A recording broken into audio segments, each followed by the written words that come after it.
evening. What do you want to do tonight? The same thing we do every night, Pinky. Try to take over the world. The law of our lives. Spirit creates through law. The law is always mind in action. Mind cannot act unless intelligence sets it in motion.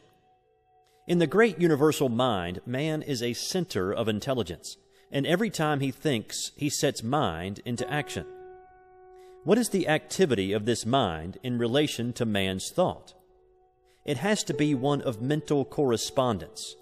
That is, mind has to reflect whatever thought it cast into it. Wonderful as universal mind is, it has no choice but to create whatever thought is given it. If it could contradict that thought, it would not be a unit, since this would be recognizing something outside of itself. This is a point in truth which should not be overlooked. The one mind knows only its own ability to make whatever is given it. It sees no other power and never analyzes or dissects. It simply knows. And the reason why people do not understand this is that they have not realized what mind is. The ordinary individual thinks of mind only from the limitation of his own environment. The concept he has of mind is the concept of his own thinking, which is very limited. We are surrounded by an all-seeing, all-knowing mind, which is one and runs through all. The belief in the dual mind has destroyed practically all philosophies and religions of the ages, and will continue to do so until the world comes to see that there is but one. Whatever name is given it, there is but one. It is this one that creates for us whatever we believe. Our thought operative through this one produces all our affairs. We are all centers in this mind, centers of creative thought activity. There is nothing which appears in the manifest universe other than an objectified thought, whether it be a bump on your head, a growth on your foot, or a planet. It could not be there were it not made out of mind, for mind is all there is to make anything out of it. Whatever is made out of it. Nothing exists or can exist without a source from which it springs. We are not dealing with a negative as well as a positive power, not two powers, but one. A power that sees neither good nor evil as we see it. It knows only that it is all, and since it is all, it creates whatever is given it. From our limited standpoint, we often think of good and evil, not realizing that, as yet, we do not know the one from the other. What we call good today, we may call evil tomorrow. And what we think to be evil today, we may tomorrow proclaim as the greatest good we have known. Not so with the great universal power of mind. It sees only itself and its infinite ability to create. To the thinking person, this will mean much. He will see that he is no longer living in a limited universe, a world of powers, but that he is immersed in an infinite creative medium which, because of its nature, has to create for him whatever he believes. Jesus understood this, and in a few simple words laid down the law of life. It is done unto all people as they believe. This is a great thing to keep in mind. It is done unto us. We do not have to do it, for it is done unto us of a power that knows itself to be all there is. Could we even believe that some material mountain would be moved? The power is there to do it. Without this belief, there is no real impulse for the creative mind, and we do not get an affirmative answer. We must realize more clearly that this great power has to operate through us. Man's part. Creative mind cannot force itself upon us because we have the power of self-choice. It recognizes us when we recognize it. When we think that we are limited or have not been heard, it must take that thought and bring it into manifestation for us. When we look about us and see nature so beautiful, lavish, and so limitless, when we realize that something, some power, is behind all, and sees to it that plenty obtains everywhere, so that in all things manifest there is more than could be used. And when on the other hand we see man so limited, sick, sad, and needy, we are disposed to ask this question: is God good after all? Does He really care for the people of His creation? Why am I sick? Why am I poor? Little do we realize that the answer is in our own mouths, in the creative power of our own thought. The average person, when told the truth, will still seek some other way. God has already done for us in a mechanical way all that He can do, and having been given the ability, we will have to do for ourselves the rest. Yet the great power is always near, ready at any time to help. But we must use it according to its own nature in harmony with its laws. Man should learn that he himself is the center of this divine activity. Realizing this, he must seek more and more to utilize his own divine nature, and by so doing he will come fully under the protection of the great laws that govern all life, manifest and unmanifest. Whatever man is, he must find that because he is made out of God, he must be of the same nature. This infinite one cannot know anything outside of itself, anything that would be a contradiction of its divine nature. Man's ignorance of his real nature binds him with his own freedom, until he comes to see things as they really are, and not as they appear to be. In the infinity of mind, which is the principle of all metaphysics and of all life, there is nothing but mind, and that which mind does. That is all there is in the universe. That is all there ever was or ever will be. This mind is acted upon by our thought, and so our thought becomes the law of our lives.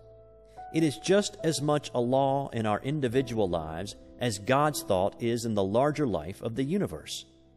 For the sake of clearness, think of yourself as in this mind. Think of yourself as a center in it. That is your principle. You think, and mind produces the thing. One of the big points to remember is that we do not have to create. All that we have to do is to think. Mind, the only mind that there is, creates. Few people seem to understand the nature of the law, and so think that they have got to do something, even if it is only holding a thought. Thinking or knowing is what does the thing. It will make it much easier for us when we realize that we do not have to make anything just to know that there is something back of the knowing which does the work for us. That person gets the best results who realizes that he can use this divine principle, he who can get the clearest concept of his idea, and who can rely on mind to do for him, keeping everything out of his thought that would contradict the supremacy of spirit or mind. By simply holding a thought, we could not make anything. But by knowing in mind, what cannot we do? Bondage and freedom. Never get away from the fact that you are surrounded by such a power. It is the principle of demonstration. It knows every thought. As we send forth our thought into it, it does unto us. The person who is ignorant of this law must by that ignorance be bound by his thought, by his human beliefs. One who understands will begin to break these ties that bind him. One by one, he will destroy every negative thought until at last he is able to think what he wants to think. And so he frees himself by the use of the same power that at one time bound him. We must destroy all thought that we would not see manifest and hold to that which we would see until we receive the affirmative answer. Never struggle. Mind makes things out of itself. There is no effort made. Don't think that there is so much to be overcome. Have only a calm sense of perfect peace as you realize that God is all, and that you are using the perfect law, and that nothing can hinder it from working for you. Many people are learning to do this, and no one has yet failed to demonstrate who has been steadfast, using the law in a consistent and persistent trust. All that we have to do is to provide the right mental and spiritual attitude of mind, and then believe that we already have, and the reward will be with us. We shall see it. The time will come when we will not have to demonstrate at all, because we will be always living so near to the law that it will do all for us without much conscious thought on our part. So when you say, I am poor, sick, or weak, I am not one with the creative mind. You are using that creative power to keep yourself away from the infinite. And just as soon as you declare that you are one with God, there is a rushing out to meet you, as the Father rushed out to meet the prodigal son. The Spirit seeketh. But as long as your mind thinks in the terms of conditions you cannot overcome, the difficulty comes from our inability to see our own divine nature and its relation to the universe. Until we awake to the fact that we are one in nature with God, we will not find the way of life. Until we realize that our own word has the power of life, we will not see the way of life. And this brings us to the consideration of the use of the Word in our lives. The Word. The Word was with God, and the Word was God. The Word is nigh thee, even in thy own mouth, that thou shouldst know it and do it. What does this mean? It clearly states that whatever power there is in the Word, and it says that it is all power, is also in our own mouths. There is no avoiding the fact that the Bible claims for man the same power in his own life and his own world that it claims for God. In the lives of the majority, men do not realize that the Word is in their own mouths. What Word? Little do we realize that this Word which they are so earnestly seeking is every word they hear, think, or speak. Do we who are endeavoring to realize the greater truths of life always govern our words? If any word has power, it follows that all words have power. It is not in the few moments of spiritual meditation that we demonstrate, but we bring out the possibilities of the hidden word when we are allowing our thoughts to run in any direction. Not in the short time spent in silence, but in the long hours stretching themselves into days, months, and years, are we always using the Word. An hour a day spent in silent meditation will not save us from the confusion of life. The 51% of a man's thinking is what counts. It is easy when we are alone to brave the storms of life. Surrounded by our own exalted atmosphere, we feel the strength of the infinite. We rise in spirit. We think we are experiencing the ultimate of truth, that all things are ours. These moments in a busy life are well spent, but must unavoidably be brief. But what of the rest of the day? What of the busy street, of the marketplace, and of all the daily contact with life? Do we then obtain? Do we keep on in the same even way? Or do we fall before the outer confusion of our surroundings?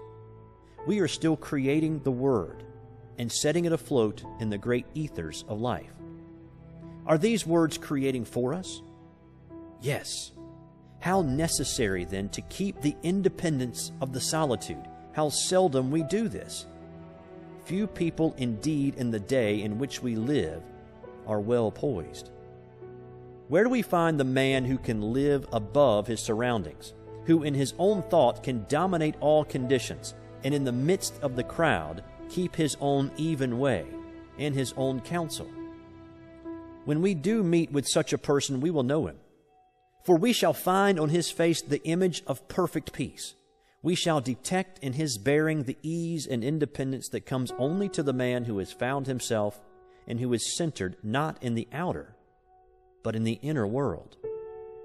Such a character as this has the power to attract to himself all of the best in the world. He is a center toward which all else must gravitate. The atmosphere which he creates and with which he surrounds himself is one of absolute calm and peace. The world at once sees in this man a master and gladly sits at his feet. And yet this man who has risen above the thought of the world cares not that other people should sit at his feet. He knows that what he has done all may do. And he well knows that all the teaching in the world will not produce another such as he. He knows that it is not from the teaching, but from the being that true greatness springs.